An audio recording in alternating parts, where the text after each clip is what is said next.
right, folks, after literally just pulling my hair out, I had to redo every single setting. Took me the last 3 hours to troubleshoot literally everything on this software. Oh, is this indicative of what we're going to be experiencing this next week in our latest CIRF report? This one for August 25th, basically the last week of August 2022. Into the great unknown. And yes, I did typo that unknown, but oh my God, so many other things to do. All right, let's get into this. Now, forewarning, a lot of astrology to talk about, and big astrology. This circle, this magenta circle should be, it represents the astrology, but it should be much bigger than it normally is because there's so much packed into it. We got the sun in Virgo. We got a new moon in Virgo. Got a T-square on Uranus. Uranus goes retrograde over the North Node. We have grand trines, including a grand Earth trine for a couple days. We have Sun square Mars that goes exact, and we have Mercury going into Libra. All that plus a ton more. I mean, a ton more. So it's a big astrology layout. So a lot of different energies. And so the I-Ching is very important this week because it kind of helps us focus in on what's the most important part, what's the biggest energy for this week. And it says I-Ching 3, hexagram 3, difficulty at the beginning. Well, what's in the beginning? Well, obviously the new moon is in Virgo, and that denotes a new beginning. It's this hexagram, as you'll find out, is it's sort of the energy metaphoric of starting something new, which does lend itself very much to a Virgo energy by itself, because when you're starting something new, you're really more methodical, more conscientious. You're really looking at things that you're in sort of a learning mode, and so you probably tend to be a little bit more detailed. But at the same time, we have the T-square on Uranus retrograde over the North Node, i.e. the future. And we have a new beginning there too, because no matter who you are, if you think you've got Uranus figured out, well, he's going to be throwing you something else, a new curveball. So there's going to be sort of an unknown or a beginning there. And that's a match for all of that. So the I-Ching circle covers a lot of the astrology, a lot of the important astrology. And then the Dreambot's sort of weird. It's out there in La La Land. It not strange for dreams to be talking about sleep states, but that's what we have. And I'm thinking it's more of Uranus on that one, because Uranus retrograde over the North Node, heading into the future. Technology is disrupting, especially as we go into retrograde. But by the way, I've already experienced, this is a good example. This software having to redo every single setting. My video wasn't working as indicated by last CIRF report. That was still unfixed. And then every single audio was jacked up on every single page. Oh my God, ripping my hair out, the hair I don't have. So anyway, Dreambot I think is all about Uranus. That's my opinion. We'll look into that. And I think the overlap that we have is a high congruency score because it's all overlapped. And all three of our methodologies are overlapped. And I think it's into the challenging unknown. Challenging with Virgo, sort of that new feeling and perfectionistic. I want to do things right and looking at all the things that are wrong. It's a very Virgo thing. And then Uranus, not knowing what to expect. So all of that packed into 1 week. Holy cow. Let's get started.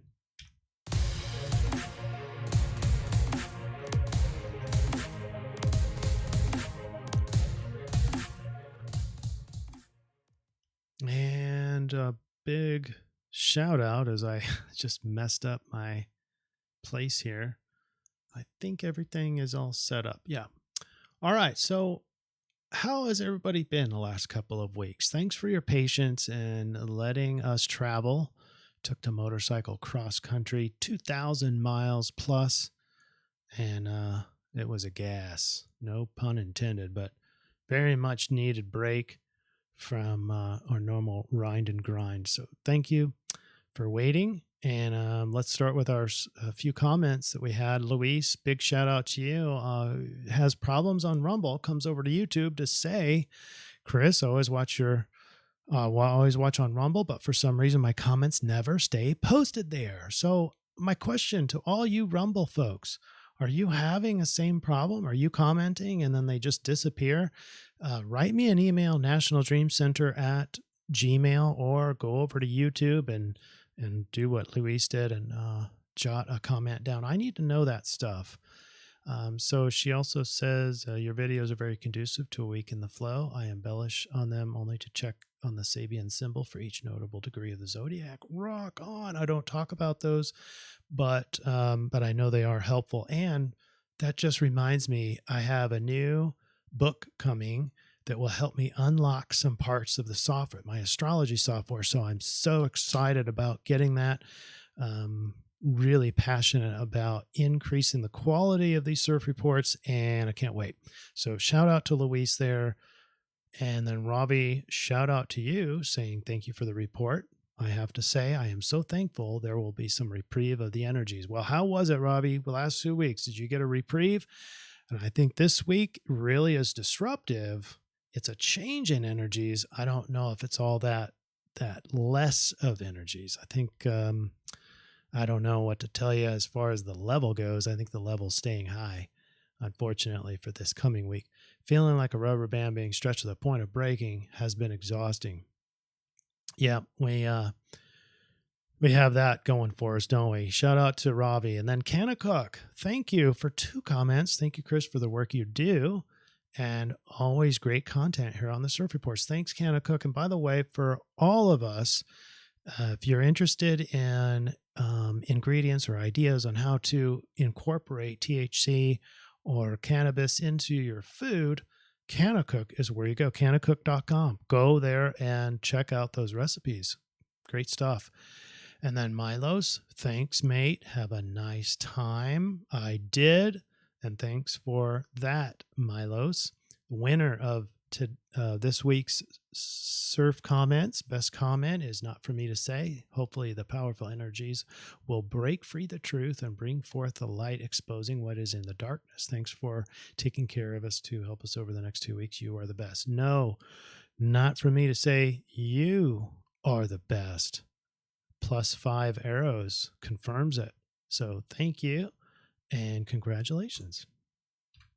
Now for the DreamBot, we do have AUG. Now, remember, this is AUG for August, obviously, with a really high surge score. That makes sense based on the break that we took with the DreamBot. 2 weeks of break and now coming back. All the dreams are going to be August and a little bit of July. We have July in there, August.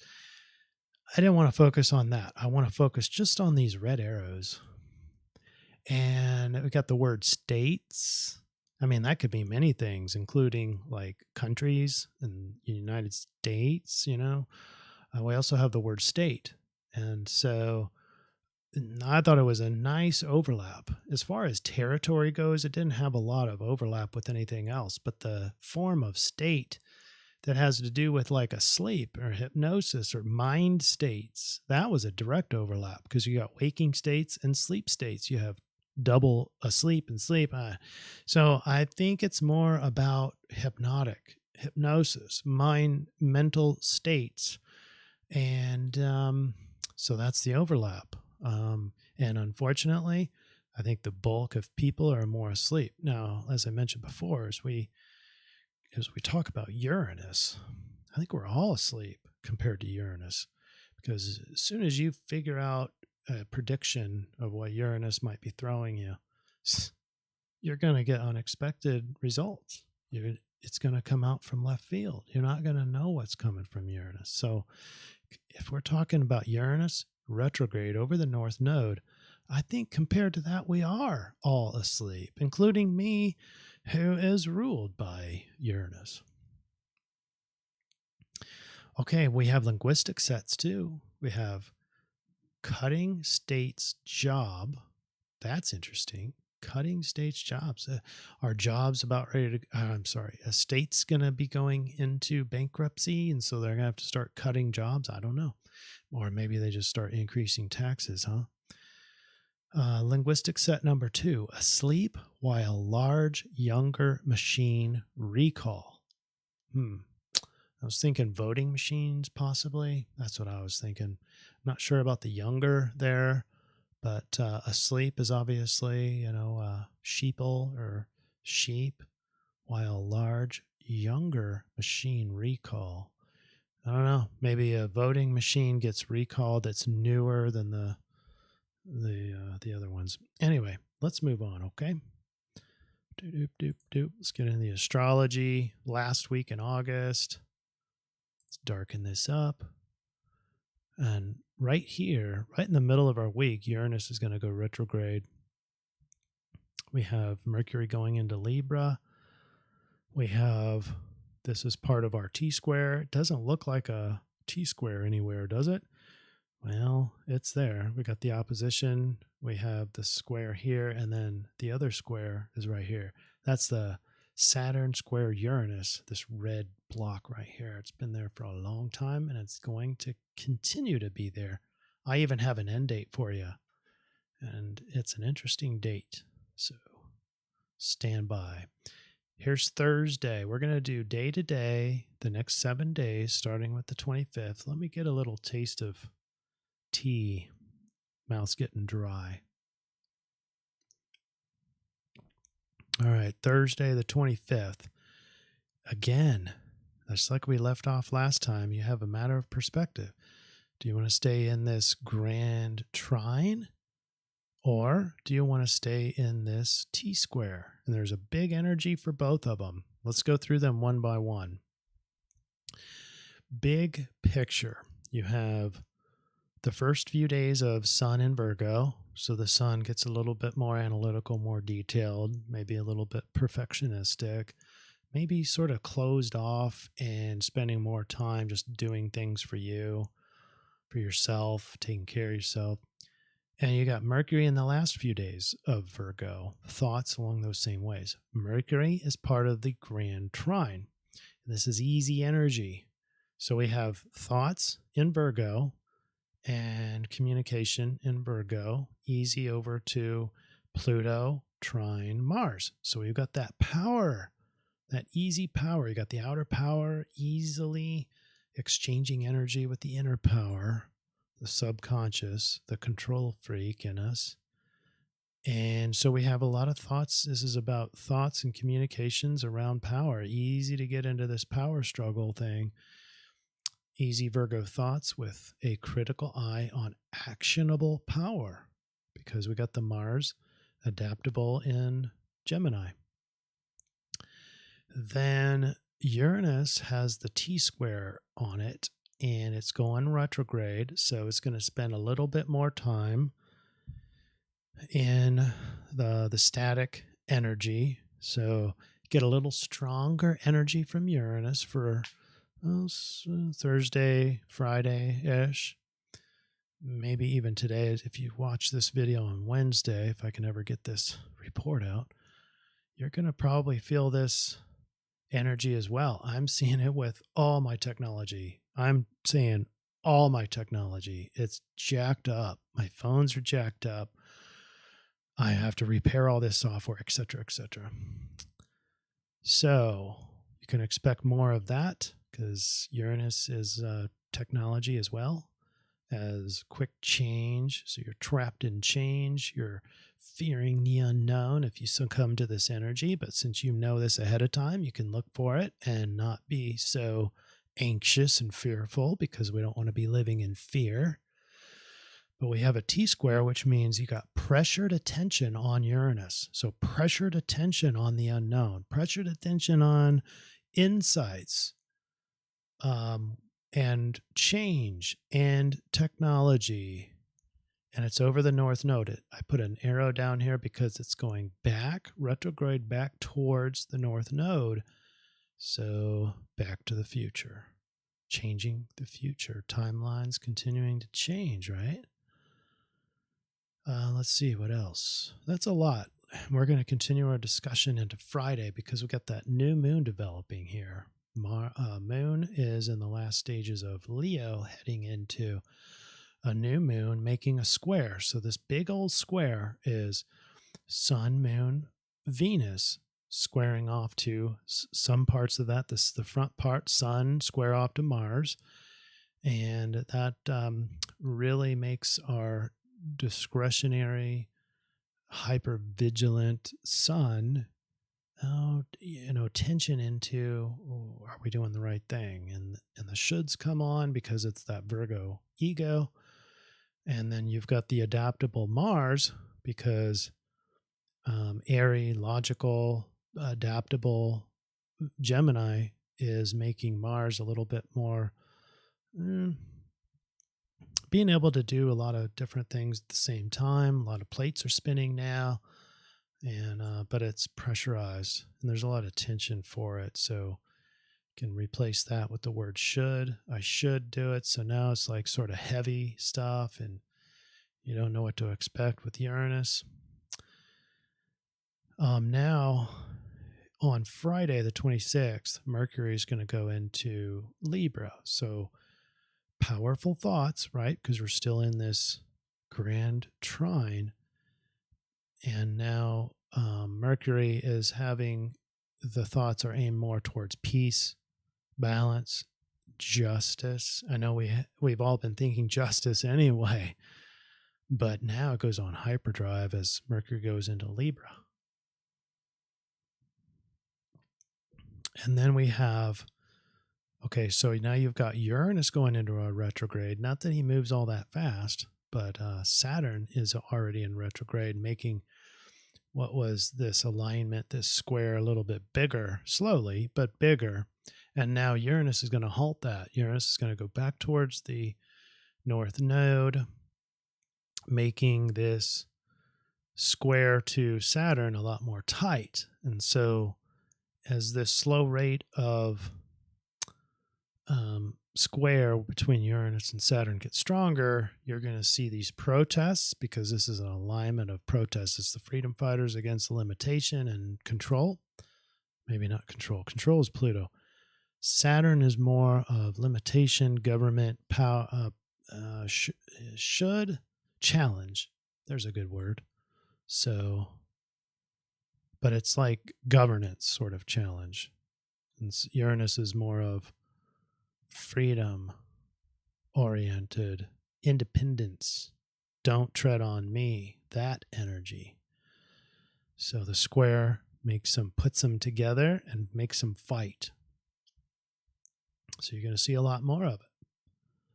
Now into Saturday, 27th, this is where we get the new moon in Virgo.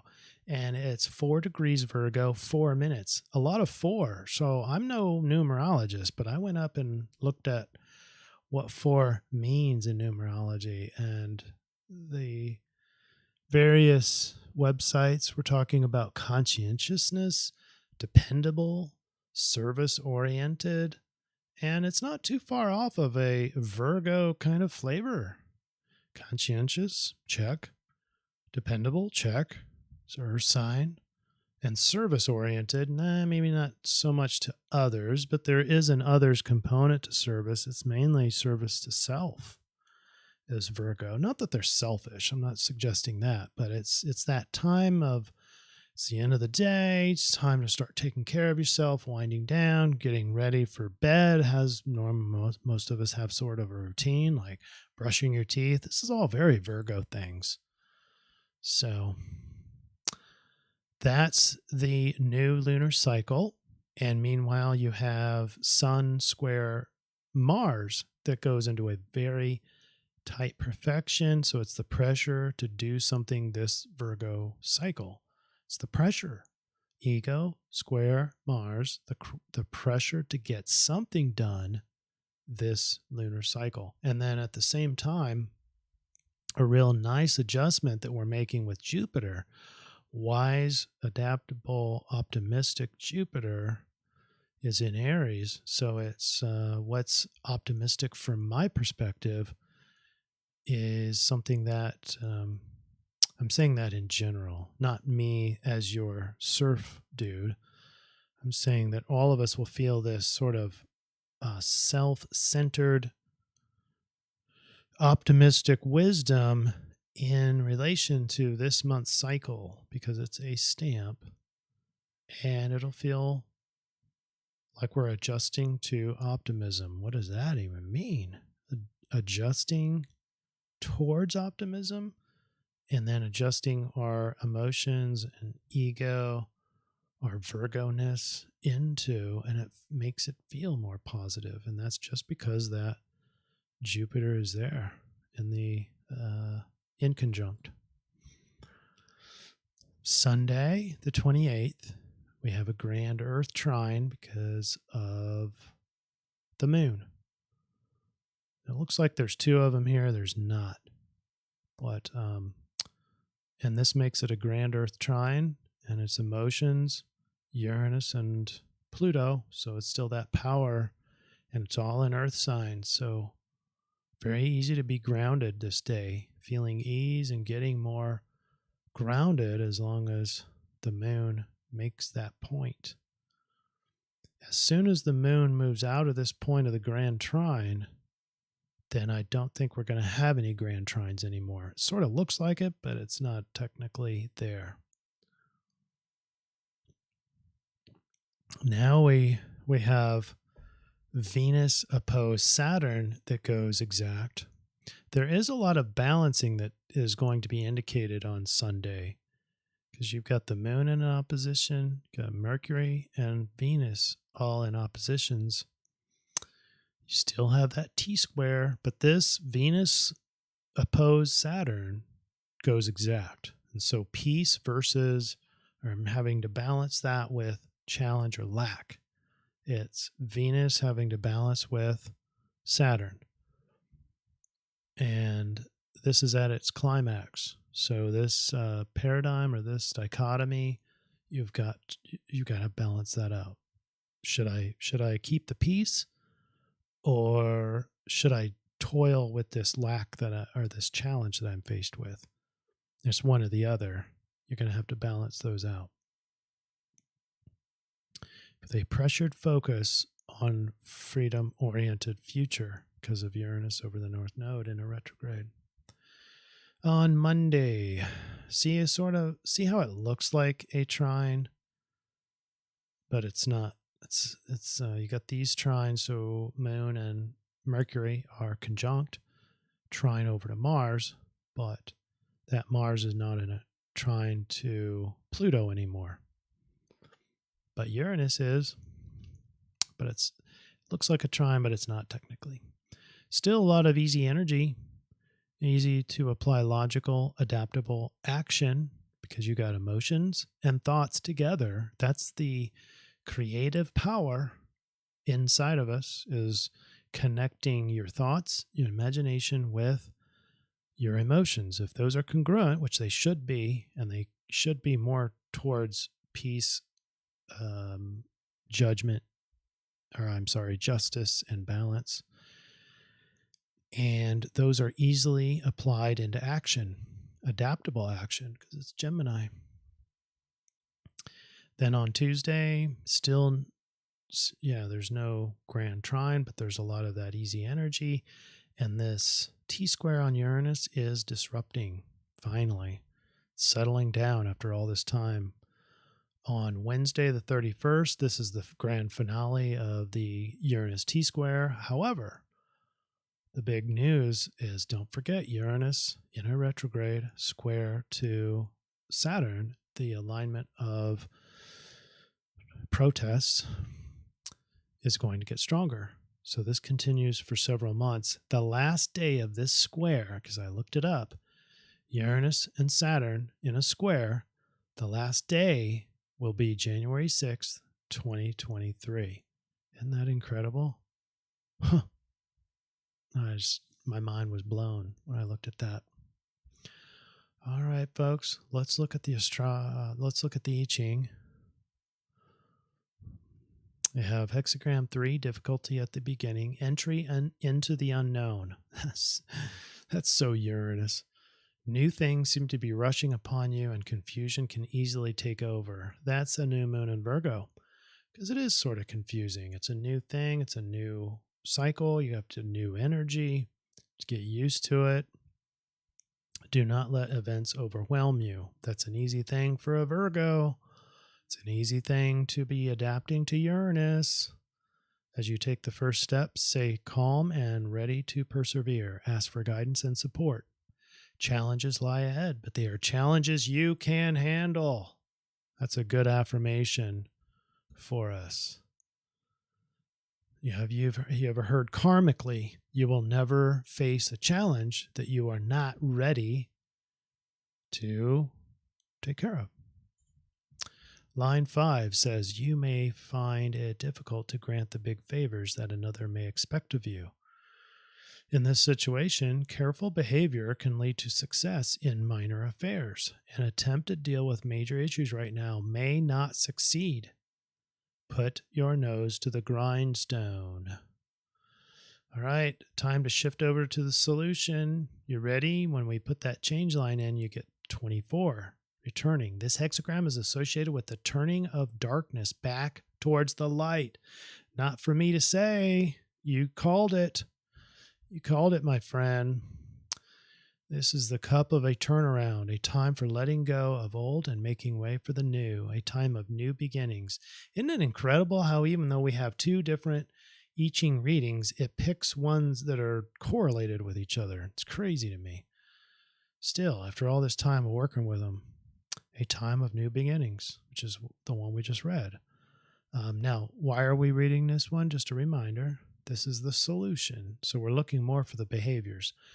Here we go. Don't move too fast, as a new momentum is just the beginning. This turnaround requires that your energy be recharged by adequate rest so that your life force is not depleted prematurely. This principle of hibernation, of allowing energy to renew itself and to be strengthened by rest.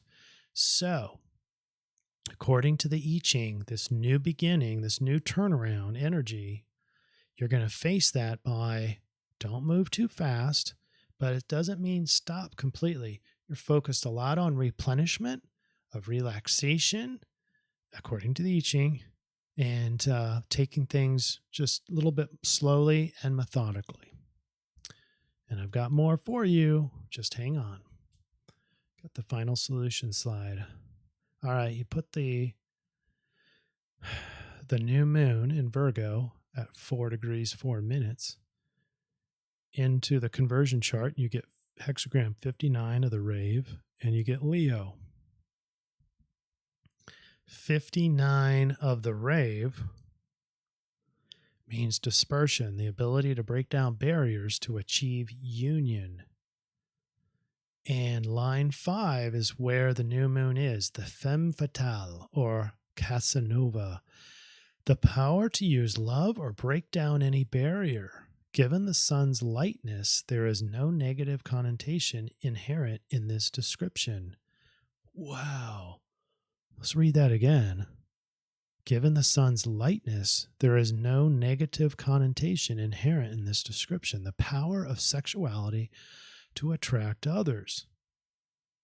Wow. Now careful, because Uranus is not in a detriment per se, but Uranus is in a retrograde and Uranus is in a T-square. So we got to heed this a little bit.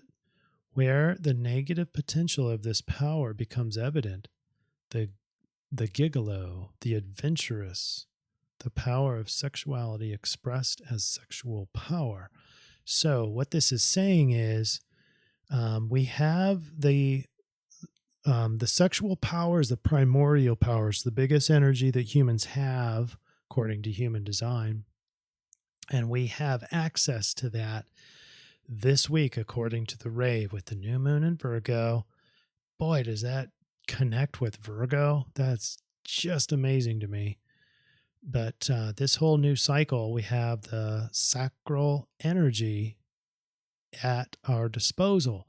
But you don't want to, according to this, you don't want to be using sexuality expressed as sexual power. And we've been seeing that a lot lately in the collective and the news and social media. And it's a big controversial topic right now, but you can use it. You need to use it, but not as a sexual power. Okay. Not expressed as a sexual power. So what does that mean to you? Well, probably depends on your human design, your individual traits, your highest values. You can use it for that, but you can also use it for breaking down barriers. I'm going to describe this in our solution slide, which is happening now. I cover this very issue.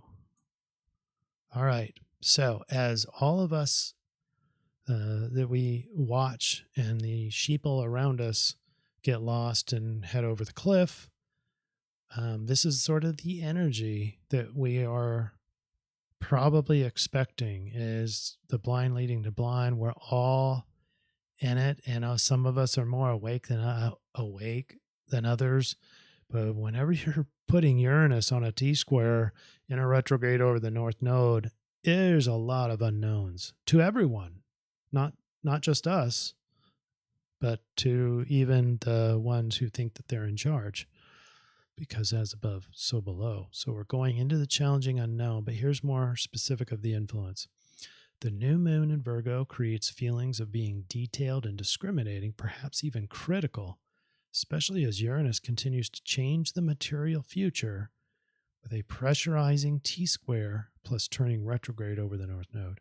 Freedom continues major clashes with tyranny. Uranus square Saturn is tightening. So now this is what is recommended based on our triangulation. We triangulated with the I-Ching 24. This is the returning. The turnaround of momentum begins. Do not move too fast. Remember that. Take good rest. Get everything. Take everything slow. And then we have the Rave. Remember that femme fatale or Casanova, the power to use love to break down any barrier. And then we have Leo. Leo reminds me of this Casanova, friendly, charismatic, optimistic, creative. Can be impulsive and authoritarian too, so we don't want to reduce our arrogance and domineering aspects. So here we go. In this week's solution triangulation, we all have an opportunity to make this a really fun week.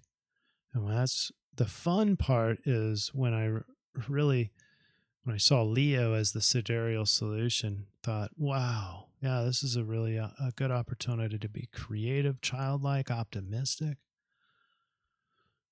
And although the heavy Virgo influence might feel more task-oriented, or perhaps that you're behind in chores or projects, we need to treat this week more like a reprieve. It's not a pure do-nothing week, but definitely take things slow. The energetic pendulum is shifting and producing new energy out there, so slowly become accustomed to it. The Rave overlapped with Leo indicates that we are to express with friendly charisma, act confident and fearless, portray yourself as independent and on top of things. Avoid arrogance, laziness, and being domineering. It's none of these things. The overlap indicates that there is a social component this week, although not mandatory. Invoking sexual flair for persuasion or breaking down barriers is indicated. It's not mandatory, but it is that rare occasion where it might be the appropriate thing to do. Careful, don't express sexually. You have to use the sexual energy for breaking down barriers, gaining persuasion, gaining allies, that kind of thing, without expressing sexually. Sounds confusing, doesn't it? The motto that or the affirmation or the mantra that I chose is, I courageously and confidently explore the coming unknown. So instead of acting like I have a blindfold on, I put my shoulders back, get my eyesight up and forward, looking onto the horizon, gazing into people's eyes, not to domineer, but to appear unafraid. I'm not going to be ruled by fear. I'm going to be ruled by confidence, love, certainly, compassion, caring, and I'm not going to do that with my head down, shoulders curled over. So there's a body posture associated with this. There's a affirmation, obviously, verbal thought patterns, but also imagination. Not trying to predict the future because it's fruitless to predict at this point with Uranus over the North Node in retrograde on a T-square. I'm not purely going with the flow, but there is a big element of acceptance, pre-acceptance with Uranus, because otherwise you're just going to get tense, pretense, and waste a bunch of your energy. So it's a reprieve, it's relaxing, it's taking things slow. It's not lazy, but it's methodically paying attention to your energy levels and getting your energy levels very high. And if that requires a little bit of laziness, well, that's the priority, to get your energy high. All right. Getting ready for the unknown to manifest. Nowhere in here do I know if it's good or bad coming. None of us do, but in all cases, there's a little bit of both indicated in any moment. And so what we can do is work on our perception, or we can just work on our bringing down our perceptive layer, because it always induces errors. We can just sort of see life clearly as it happens without judging it. How about that? Right? So anyway, there's a lot there. You may want to review that several times and get a good idea for what it really means to you. It's written more along the lines of an I-Ching reading, which is not a good or bad. It's not a direct suggestion. There's a lot of context that has to do with your own traits, your own personality, your own life purpose that gets meshed into this. So I would like to know what this means to you personally. And that might offer some ideas for other people. So if you want to write those down in a comment, that would be awesome. I want everybody to have a great week. And we'll see you next week. Great to be back with y'all. Thanks for your patience. See ya.